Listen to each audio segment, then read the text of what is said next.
the advent of the subject of practical reason coincides with a moment that might be called a moment of forced choice. Paradoxical as this may seem, the forced choice at the issue here is none other than the choice of freedom. The freedom that first appears to the subject in the guise of psychological freedom. It is essential to the constitution of the subject that she cannot but believe herself free and autonomous. Hence, Kant's reminder to the subject in his gesture which, paraphrasing Freud, we formulated as "man is much more unfree than he believes." In other words, the definitive experience of the subject of freedom, the subject who believes herself to be free, is that of a lack of freedom. The subject is presumed to be free, yet she cannot disclose this freedom in any positive way, cannot point to it by saying, "This act of mine was free. This precise moment I was acting freely."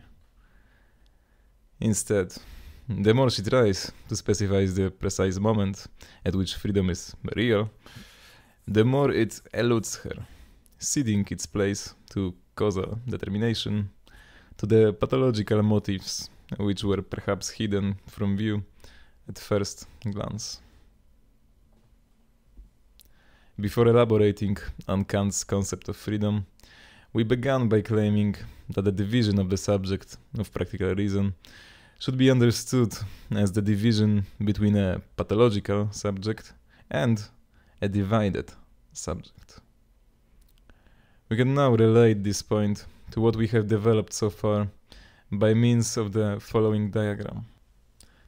Okay, so for those who don't have the visual aspect, on the left you have a $sign, and then going upwards and downwards there are two arrows. They go diagonally upwards and downwards to the right, and then on the up we have a $sign, and downwards we have a normal S.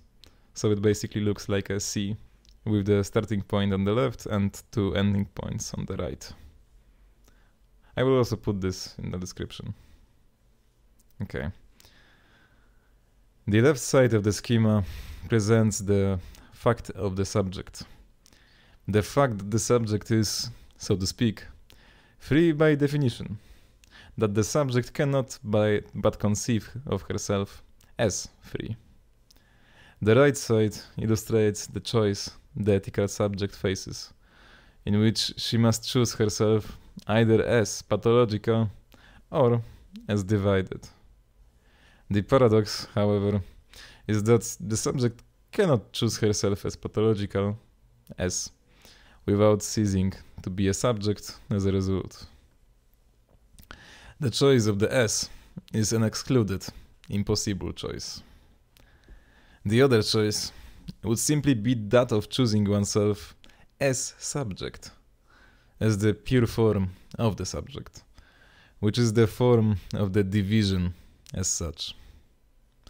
We might also say that in this case, the subject chooses herself as subject and not as psychological ego, the latter being understood in all its profundity and authenticity as the locus of the pathological.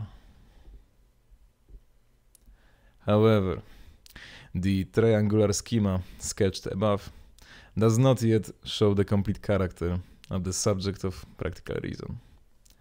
It must be completed in the light of the fact that when we are dealing with the subject, we have to take into account the subject's itinerary, the route that the subject covers in its emergence.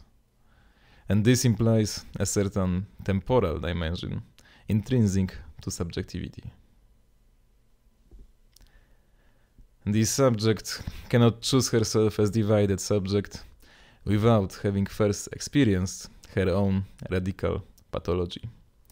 In other words, the subject cannot choose herself as a free subject without first journeying through the territory constituted by the postulate of determinism, or the postulate of de-psychologizing. which supposes the existence of a coherent and closed chain of causes of the subject's actions that completely exhausts their motives and significance. The subject cannot choose herself as subject without having first arrived at the point which is not a forced choice, but an excluded or impossible choice. This is the choice of S, of unfreedom, of radical subordination to the other, of the absolute determination of one's actions by motives, interests, and other causes. The subject first has to reach the point where it becomes impossible to articulate statements such as I act or I think. Passage through this impossible point of one's own non-being, where it seems that one can say of oneself only I am not, however, is the fundamental condition of attaining the status of a free subject. Only at this point, after we have followed the postulate of determinism to the end, does the leftover element that can serve as the basis for the constitution of the ethical subject appear. How does Kant describe and conceptualize this experience of radical alienation at the basis of freedom? Kant often stresses that the subject as a phenomenon is never free, and that freedom belongs to subjectivity only in its noumenal aspect. This position, according to some critics, leads to an impossible dilemma. Either freedom is strictly confined to the realm of noumena, and thus becomes a totally empty concept when it comes to the understanding real human agents, or freedom has to be capable of effecting real changes in this world. But in this case, the idea that it is non-temporal and noumenal must be rejected. In other words, the question becomes, how can one attribute to one and the same agent, and at one and the same time, both an empirical and a purely intelligible character? How can one hold an act to be necessary and free at the same time? Kant answers these questions in a religion within the limits of reason alone. Quote, "The freedom of the will, a willkür, is of a wholly unique nature, in that an incentive, triebfeder, can determine the will to an action only so far as the individual has incorporated it into his maxim, has made it the general rule in accordance with which he will conduct himself.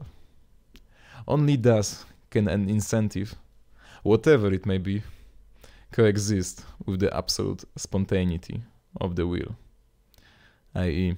freedom." End of quote.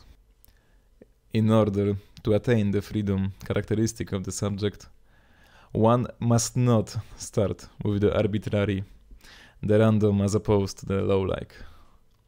We cannot found the freedom of the subject on the fact that her actions may be unpredictable. This approach would only establish that we have not yet gone far enough in the direction required by the postulate of depsychologizing. It may in fact be the case that the motives we initially attributed to the subject, which have fallen short of accounting for her actions, were not in fact the ones that led her to act. But this alone does not mean that there were not some other motives or pathological interests which moved her. So this freedom cannot be founded upon the arbitrariness of our actions, but on the contrary, only upon law and necessity themselves. One has to discover the point where the subject itself plays an active part in lawful causal necessity. the point where the subject itself is already inscribed in advance in what appear to be laws of causality independent of the subject. This is precisely what Kant is aiming at in the passage quoted above.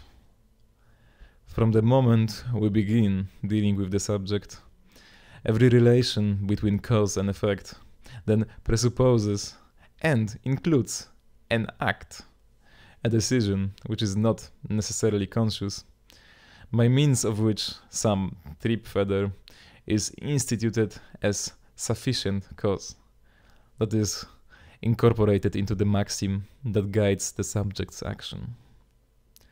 This reading is also suggested by Henry E. Allison, who calls the argument in question the incorporation thesis.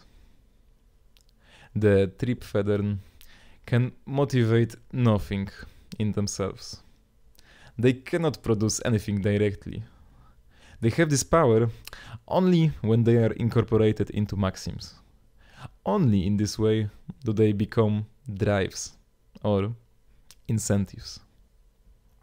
Quote, put simply, if self-preservation, self-interest, or happiness is the principle of my behavior, if it dictates my maxims, it is I, not nature in me, that gives it this authority.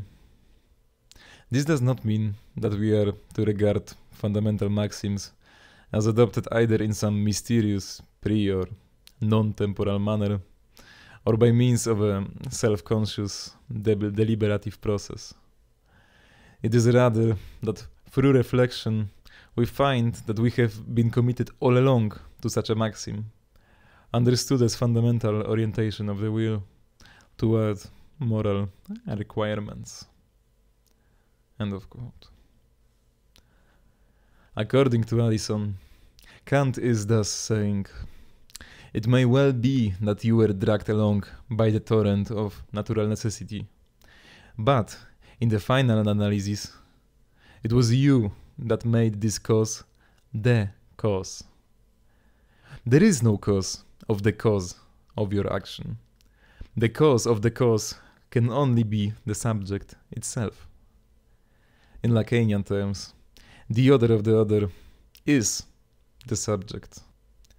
The transcendental foundation of the will and the conception of the will as free imply that the will precedes all its objects. The will can be directed towards a certain object, but this object is not itself its cause.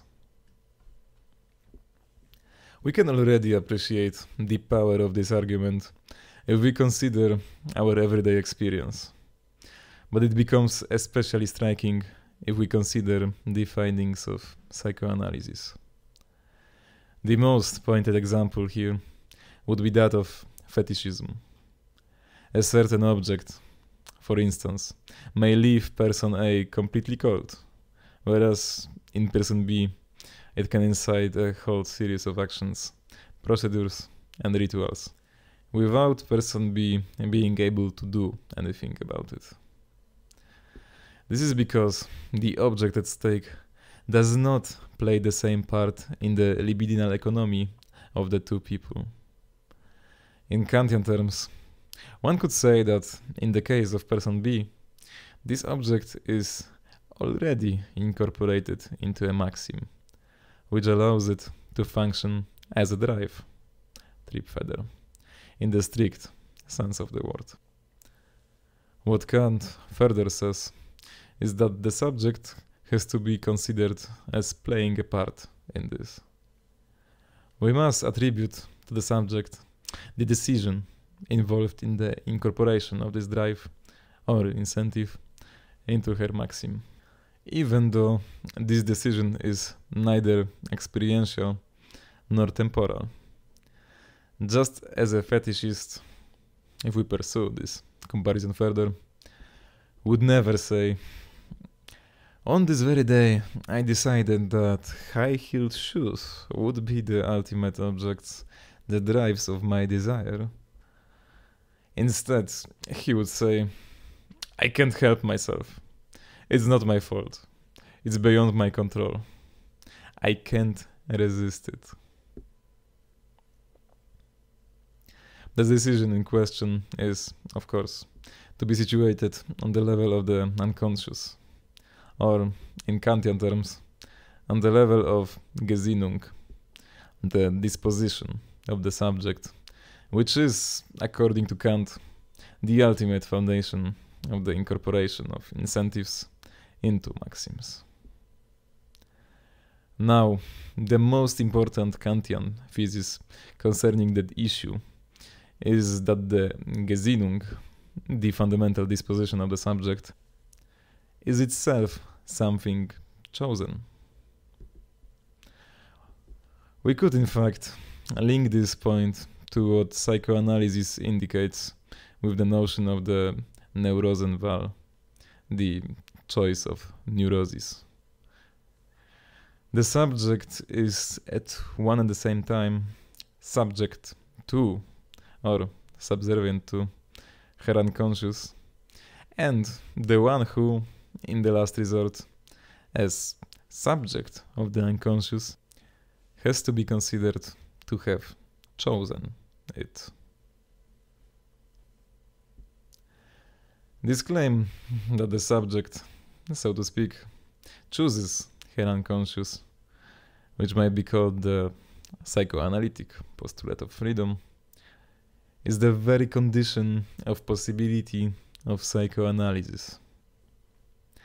The change of perspective that constitutes the end of analysis, or the Lacanian le passé, can occur only against the background of this postulate. This initial choice can be repeated. The analysis comes to its conclusion as it brings the subject to the threshold of another, a second choice. That is, when the subject finds once again the possibility of choice. It is in these terms that we can understand the remarks, or rather, the questions, with which Lacan begins his seminar on the ethics of psychoanalysis. Quote, "I will point out that the moral action poses problems for us precisely to the extent that if analysis prepares us for it, it also, in the end, leaves us standing at the door. Moral action is, in effect, grafted onto the real. It introduces something new into the real and thereby opens a path in which the point of our presence is legitimized.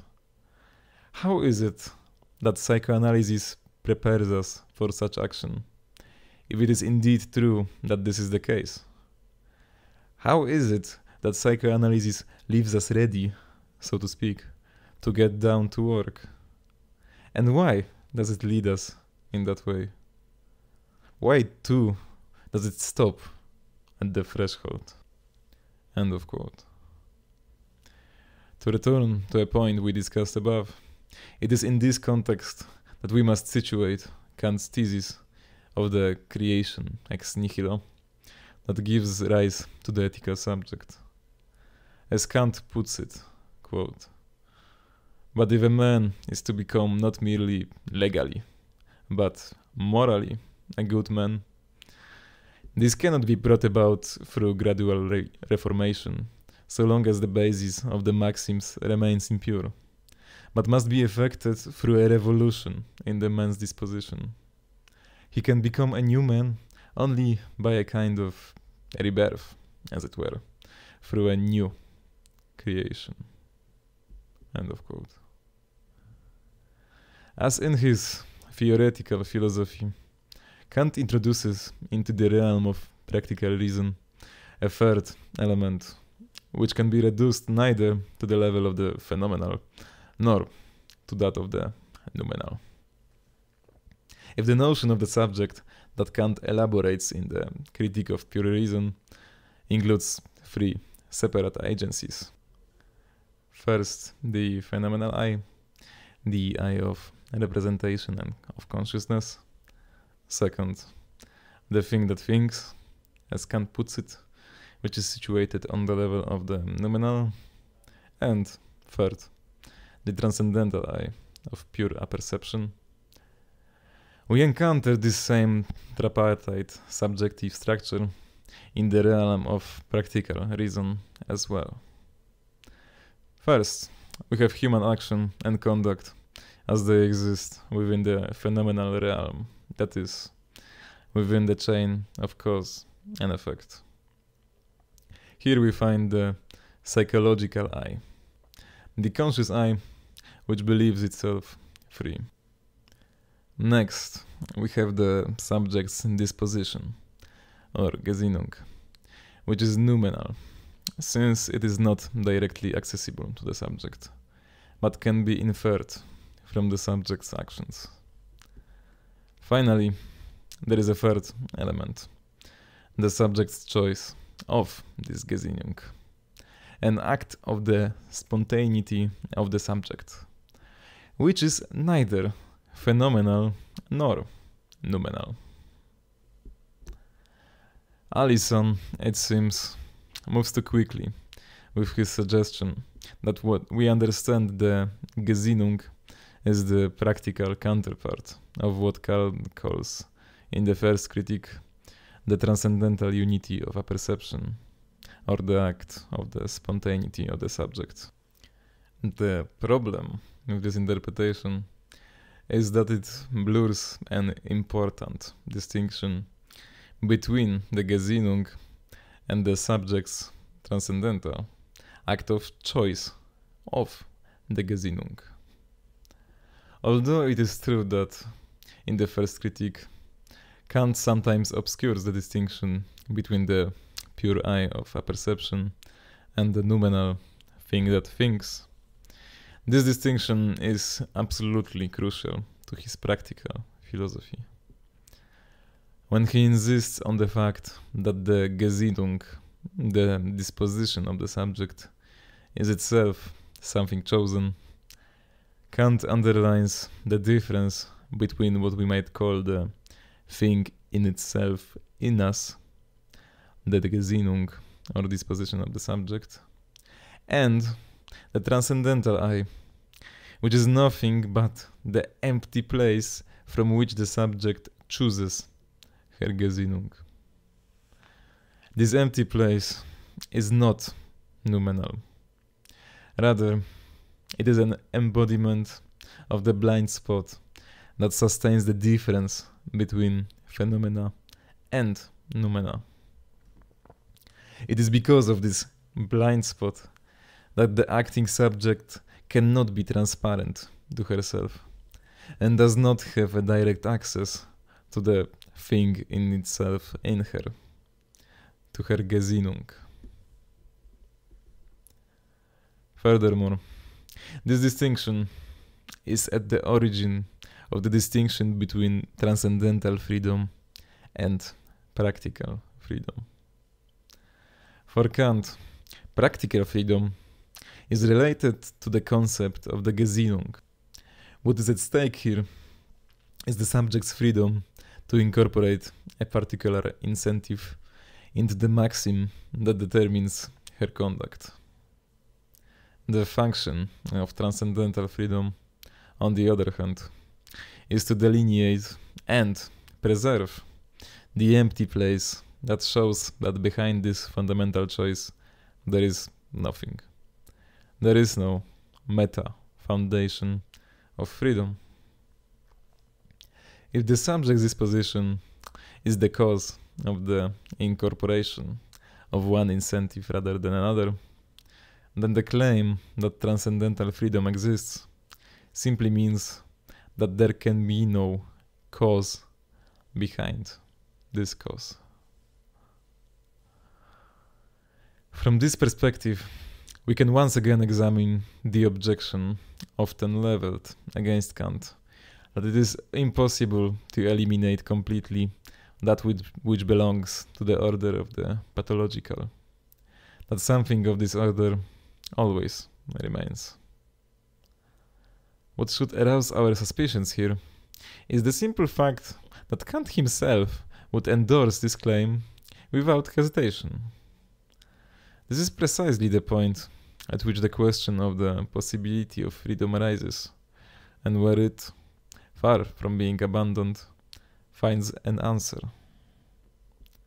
In Kant's development of this point, it is possible to find a way of reversing this argument. It is true that it is not possible to eliminate the element of the pathological completely, and that we will never know when the subject is really only acting in the shadow of the other, if we understand by the other the collection of all of the external as well as internal heteronomous motivations of an action. It is also true, however, that there is nothing to support the view that the other can account for and absorb all these pathological elements. In other words, there is no guarantee that the other, as the side of heteronomy, does not itself contain some heteronomous element which prevents it from closing upon itself as a complete system. In the relation between the subject and the other, there is something else, something that belongs neither to the subject nor to the other, but is extimate to both. We said above that we could understand the subject as the other of the other. We can now refine this formula by saying that the other of the other is what Lacan calls the objet petit a, the object cause of desire, which determines the relation between the subject and the other insofar as it escapes both. What then, in Kant's philosophy, can play this role? Precisely the transcendental subject, which is itself neither phenomenal nor noumenal. Taking into account Kant's distinction between the psychological ego, the subject's Gesinnung as related to practical freedom, the incorporation of drives into maxims, and transcendental freedom, we can see that the lesson of Kant's practical philosophy is not simply a matter of the difference between noumenal freedom and phenomenal necessity, but is rather that practical freedom as well as necessity and freedom is possible only against the background of transcendental freedom.